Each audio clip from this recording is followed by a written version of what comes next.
नमस्कार दोस्तों, आज हम बात करेंगे अगर श्री कृष्ण भगवान थे तो उन्होंने महाभारत का युद्ध क्यों नहीं रोका। अगर श्री कृष्ण स्वयं भगवान थे तो उन्होंने महाभारत का युद्ध होने ही क्यों दिया। उन्हें तो पता था कि इस युद्ध में लाखों योद्धा मारे जाएंगे। उन्हें पता था कि अर्जुन अपने ही प्रियजनों के सामने खड़ा होगा। फिर कृष्ण ने अपनी दिव्य शक्ति से यह युद्ध रोक क्यों नहीं दिया।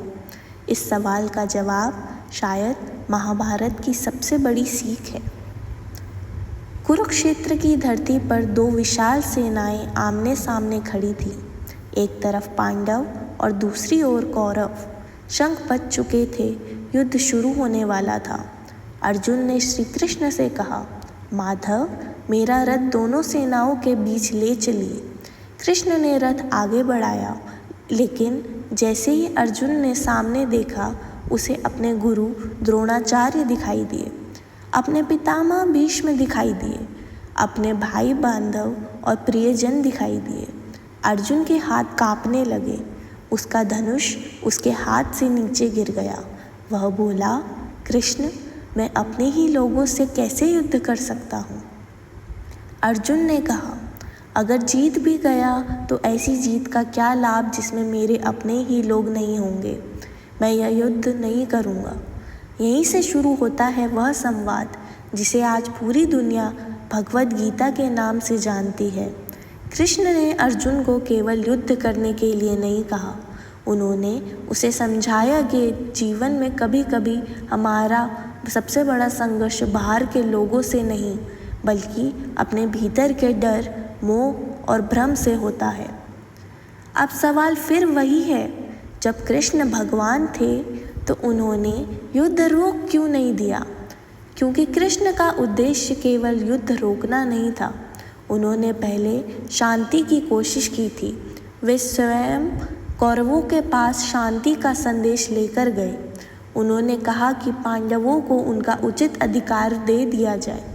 यहाँ तक कि पांडवों ने पूरा राज्य नहीं, सिर्फ 5 गांव मांग लिए, लेकिन दुर्योधन ने वह भी स्वीकार नहीं किया। उसका अहंकार इतना बढ़ चुका था कि उसने शांति का रास्ता ही ठुकरा दिया। कहा जाता है कि उसने स्पष्ट कर दिया, मैं बिना युद्ध के सुई की नोक जितनी भूमि भी नहीं दूंगा। अब युद्ध लगभग निश्चित था। कृष्ण के सामने 2 विकल्प थे। एक तरफ उनकी विशाल नारायणी सेना और दूसरी तरफ स्वयं कृष्ण। लेकिन कृष्ण ने घोषणा की, मैं शस्त्र नहीं उठाऊंगा। अर्जुन ने कृष्ण को चुना, दुर्योधन ने उसकी सेना, और यही चुनाव इतिहास बदलने वाला था। कृष्ण ने युद्ध में हथियार नहीं उठाया, लेकिन उन्होंने अर्जुन के सारथी बनकर उसे रास्ता दिखाया। क्योंकि कभी कभी भगवान हमारे लिए लड़ते नहीं, बल्कि हमें वह शक्ति देते हैं जिससे हम स्वयं सही रास्ते के लिए खड़े हो सकें। कृष्ण ने अर्जुन को कर्म का अर्थ समझाया। उन्होंने बताया कि मनुष्य का अधिकार अपने कर्म पर है, उसके परिणाम पर नहीं। अर्जुन का कर्तव्य था धर्म और न्याय के पक्ष में खड़ा होना, और यही कारण था कि कृष्ण ने युद्ध को केवल एक लड़ाई की तरह नहीं देखा। यह धर्म और अधर्म के बीच का संघर्ष था। अर्जुन का असली युद्ध केवल कुरुक्षेत्र में नहीं था, वह उसके अपने मन के भीतर भी चल रहा था। शायद इसलिए कृष्ण ने युद्ध नहीं रोका, क्योंकि अगर हर बार भगवान हमारे जीवन की हर कठिनाई को स्वयं खत्म कर दे तो इंसान कभी अपने कर्तव्य, अपने निर्णय और अपने कर्म की शक्ति को समझ ही नहीं पाएगा। कृष्ण ने अर्जुन के हाथ से धनुष नहीं छीना, उन्होंने उसके भीतर का भ्रम छीना। उन्होंने युद्ध नहीं लड़ा, उन्होंने अर्जुन को लड़ने का सही कारण समझाया।